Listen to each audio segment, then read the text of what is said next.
अस्सलाम वालेकुम दोस्तों, उम्मीद है कि आप सब खैरियत से होंगे। क्या आपने मलेशियन एयरलाइन फ़्लाइट 370 के बारे में सुना है? क्या आप जानते हैं कि वो प्लेन कब और किस तरह गायब हुआ? 370 मलेशियन एयरलाइन की कहानी राजों से भरी हुई है। 8 मार्च 2014 बोइंग 777 कुआलालंपुर से बीजिंग की तरफ रवाना होती है। इस फ्लाइट के अंदर 227 पैसेंजर्स, 12 फ्लाइट अटेंडेंट्स और 2 पायलट्स हैं। कोई भी नहीं जानता कि आने वाले घंटों में ये जहाज़ गायब हो जाएगा और सर्च टीम के पास इसका नामुकम्मल डाटा होगा। इस प्लेन के पायलट्स में पहले पायलट का नाम कैप्टन ज़ाहरी अहमद शाह है, जो कि 53 साल के हैं, जो कि हाईली एक्सपीरियंस्ड हैं। जबकि दूसरी तरफ हैं फर्स्ट ऑफिसर फारिक अब्दुल हमीद, जो कि 27 साल के हैं और ये इनके लिए ट्रेनिंग फ़्लाइट है। इस ट्रेनिंग फ़्लाइट को कंप्लीट करने के बाद ये पायलट बनने के लिए सर्टिफाइड हो जाते हैं। ये फ़्लाइट तकरीबन 20 मिनट तक फ्लाई करती है। सब कुछ नॉर्मल है।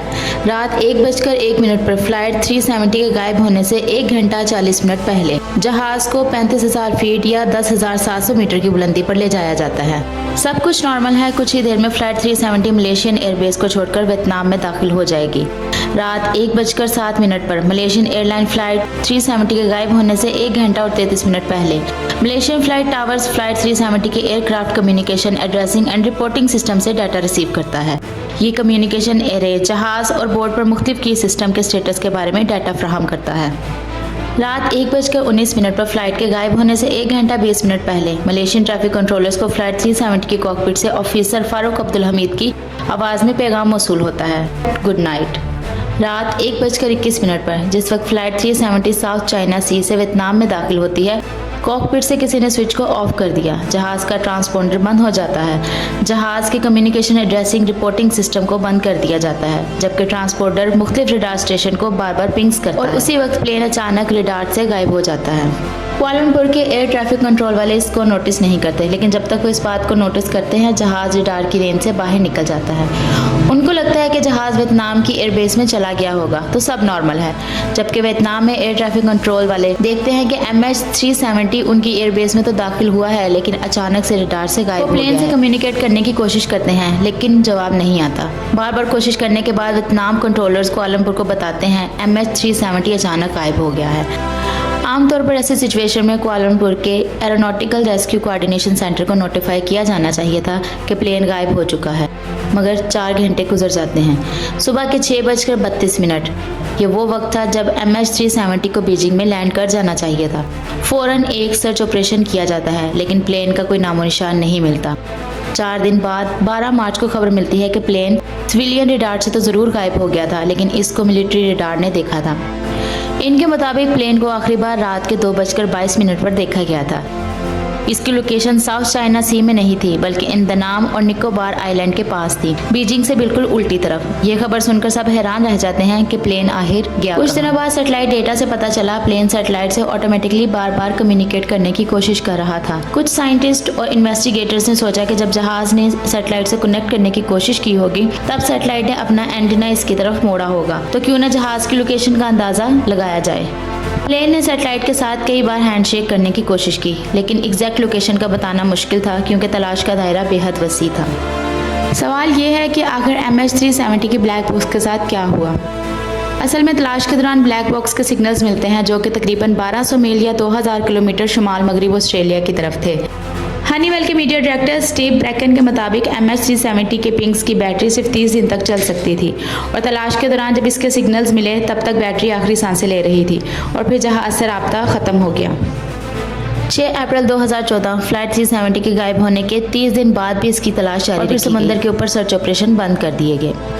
फिर डीप ओशन सर्च कंडक्ट की गई। इस वक्त दुनिया का ये सबसे बड़ा सर्च ऑपरेशन कंडक्ट किया गया, जो कई सालों तक चला, लेकिन फिर भी MH370 ना मिल सका और फिर 3 साल बाद ये ऑपरेशन बंद कर दिया गया। 29 जुलाई 2015 में एक शख्स फ्रांसीसी जजीरा रियूनियन के साहिल पर सैर कर रहा था कि उसे इस साहिल पर किसी चीज़ का टूटा हुआ टुकड़ा मिला। वो ये टुकड़ा लीगल अथॉरिटीज़ के पास लेकर जाता है। माहिरीन इसकी इन्वेस्टिगेशन करने के बाद बताते हैं कि ये फ्लाइट 370 का टुकड़ा है, जो कि समंदर की लहरों के साथ साहिल तक पहुँच आया है। 2018 में अमेरिकन कंपनी ने मलेशियन गवर्नमेंट से सर्च ऑपरेशन की इजाज़त मांगी और फिर ये सर्च ऑपरेशन शुरू हुआ। कई महीनों की तलाश के बाद इनको भी फ्लाइट 370 ना मिल सका। फिर मलेशियन पुलिस ने पायलट्स और पैसेंजर्स के बारे में इन्वेस्टिगेशन करना स्टार्ट की। सबसे पहले पायलट्स का बैकग्राउंड चेक किया गया। इस इन्वेस्टिगेशन में कुछ थ्योरीज निकलकर सामने आई कि आखिर क्या हुआ होगा। थ्योरी नंबर 1, पहले सोचा गया प्लेन में या तो कोई इलेक्ट्रिकल फेलियर हुआ होगा या फिर कोई टेक्निकल फेलियर हुआ होगा जिसकी वजह से इक्विपमेंट्स ने काम करना छोड़ दिया, या फिर किसी ने जानबूझकर इसका ट्रांसपोंडर बंद किया होगा। ये शक कैप्टन ज़ाहरी अहमद शाह पर जा रहा था कि शायद उन्होंने कम्युनिकेशन को डिसेबल किया और प्लेन को समंदर में क्रैश किया। कुछ लोगों के मुताबिक उनकी साइकोलॉजिकल कंडीशन ठीक नहीं थी, क्योंकि प्लेन का यू टर्न ऑटो पायलट खुद नहीं कर सकता। ये प्लेन के पायलट ने खुद किया है इंटेंशनली। लेकिन सर्च ऑपरेशन के ऑफिशियल इंचार्ज ने इसको खुद डिनाई किया, क्योंकि इनके मुताबिक पायलट ज़ाहरी शाह को ना तो कोई फैमिली प्रॉब्लम थी, ना ही कोई इकोनॉमिकल प्रॉब्लम थी, और अगर इनका कोई ऐसा इरादा होता तो कोई ना कोई साइन ज़रूर नज़र आता। थ्योरी नंबर 2, इसके मुताबिक प्लेन को शायद हाईजैक किया गया होगा और हाईजैकर शायद प्लेन में ही मौजूद होंगे। इस स्टोरी के मुताबिक प्लेन में मौजूद 2 सस्पिशियस पैसेंजर्स मिले जिनके फेक पासपोर्ट्स थे, लेकिन बाद में मजीद इन्वेस्टिगेशन से पता चला कि ये फेक पासपोर्ट के जरिए यूरोप में सेटल होना चाहते थे, और इस बात को इंटरपोल ने भी कंफर्म किया कि वो कोई टेररिस्ट नहीं थे। थ्योरी नंबर 3, इसके मुताबिक MH370 के पैसेंजर्स, क्रू और पायलट ऑक्सीजन डेफिशिएंसी से बेहोश हो गए होंगे। जहाज़ ऑटो पायलट पर चलता रहा और ऑटो पायलट तब तक चलता रहा जब तक फ्यूल खत्म ना हुआ, और फिर ये जहाज़ समंदर में क्रैश हो गया। अब सवाल यह है कि आखिर प्लेन में ऑक्सीजन डेफिशिएंसी कैसे हुई। कुछ लोगों का ख्याल है कि प्लेन के कॉकपिट में इलेक्ट्रिक फायर लगी होगी। दोस्तों, आपका इसके बारे में क्या ख्याल है? क्या ऐसा ही हुआ होगा? चलिए हम एक पॉसिबल एग्जाम्पल से अंदाज़ा लगाते हैं कि आखिर हुआ क्या होगा।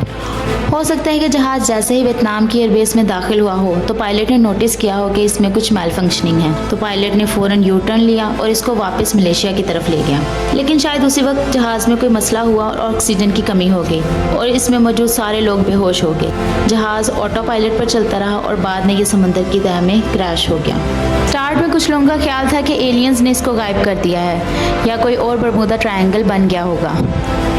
ओशन इन्फिनिटी 2018 से इस प्लेन को तलाश करने की कोशिश कर रही है। मलेशियन गवर्नमेंट का कहना है चाहे 10 साल गुजरें या 20 साल, वो प्लेन को तलाश करके रहेंगे।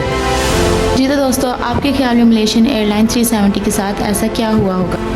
कमेंट सेक्शन में बताएं और मज़ीद इस तरह की वीडियो देखने के लिए मेरे चैनल को सब्सक्राइब कीजिए।